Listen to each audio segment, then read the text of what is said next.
One night, Henry and Gordon were alone with James.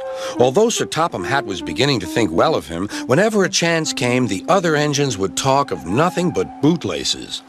"Remember when they had to use a bootlace to get you out of trouble, James?" they would tease.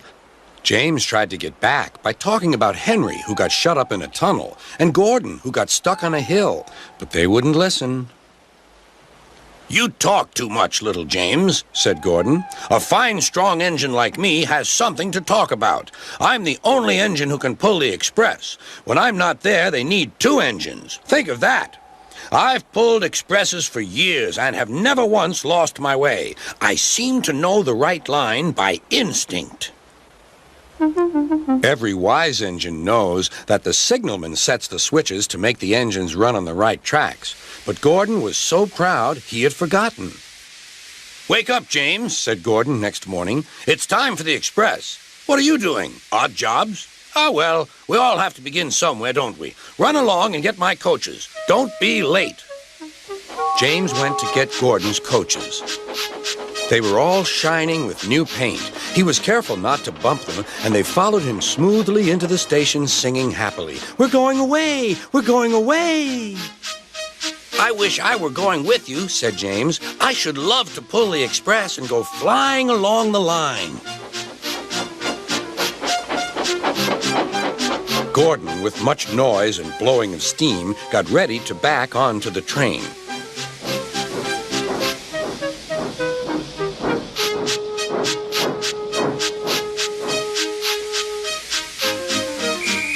Sir Topham Hatt was on the train with other important people, and as soon as they heard the conductor's whistle, Gordon started.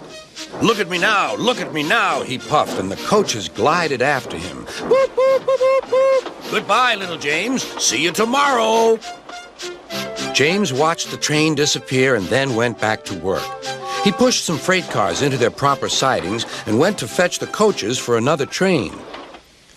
James had just brought the coaches to the platform when he heard a mournful noise.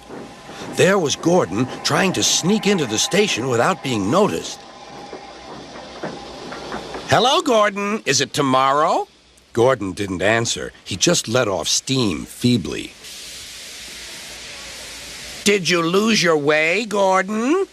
"No, it was lost for me. I was switched off the main line onto the loop. I had to go all round and back again." "Perhaps it was instinct," said James. All the passengers were shouting at the ticket window, "We want our money back." Sir Topham Hatt climbed onto a cart and blew the conductor's whistle so loudly that they all stopped to look at him.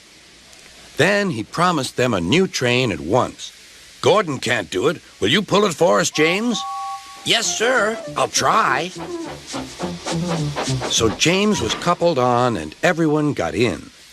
"Do your best, James," said Sir Topham Hatt. Come along, puffed James. "You're pulling us well, sang the coaches. "Hurry, hurry, hurry," puffed James.